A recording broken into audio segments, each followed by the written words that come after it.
Natore press ক্লাবের 4 যুগ পূর্তি উৎসব অনুষ্ঠিত। লালপুর নাটোর থেকে ইউসুফ হুসাইনের তথ্যচিত্রে বিস্তারিত।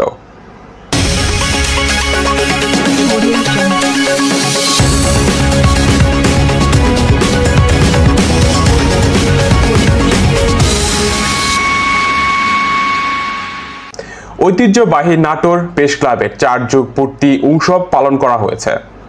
শনিবার সকালে বেলুন উড়িয়ে উৎসবের আনুষ্ঠানিক উদ্বোধন করেন বিএনপির নির্বাহী কমিটির সদস্য রুহুল কুদ্দুস তালুকদার দুলু। এ সময় বর্ণাঢ্য শোভাযাত্রা শহরের গুরুত্বপূর্ণ সড়ক প্রদক্ষিণ করে।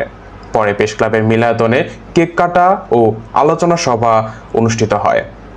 আলোচনা সভায় রুহুল কুদ্দুস তালুকদার দুলু বলেন, আল্লাহর কাছে কৃতজ্ঞ আমার সাংবাদিক যারা এখানে আছেন। আমি আপনাদের ঋণ আমি আমার শরীরের রক্ত দিয়ে শোধ করতে পারবো না, কারণ আমি রুহুল কুদ্দুস তালুকদার দুলুর যে সম্মান, আজকে যে পরিচিতি, আজকে যে আমার ভাবমূর্তি, আজকে আমার এই অবস্থান, এই পুরো কৃতিত্ব নাটোরের সাংবাদিকদের। দেশের উন্নয়ন ও মানুষের কল্যাণ নিশ্চিত করতে হলে স্বাধীন গণমাধ্যম প্রয়োজন। স্বাধীন গণমাধ্যম দেশের গণতন্ত্রের বিকাশের ভূমিকা রাখে, তাই সবার উচিত গণমাধ্যমের স্বাধীনতা নিশ্চিত করা।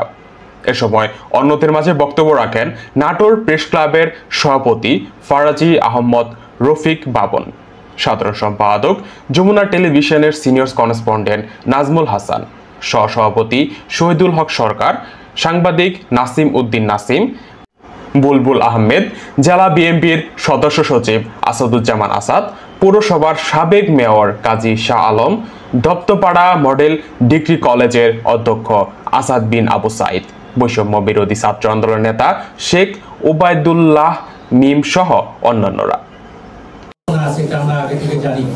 দুলুর সাথে আমার সম্পর্ক গড়ে তুলেছেন, এইটা তার একান্তই আমি মনে করি।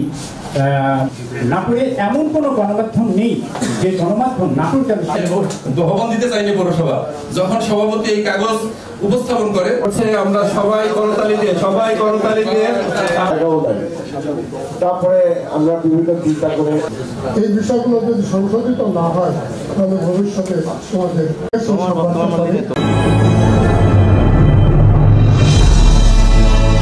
আপনারা দেখছেন অগ্রযাত্রা টেলিভিশন।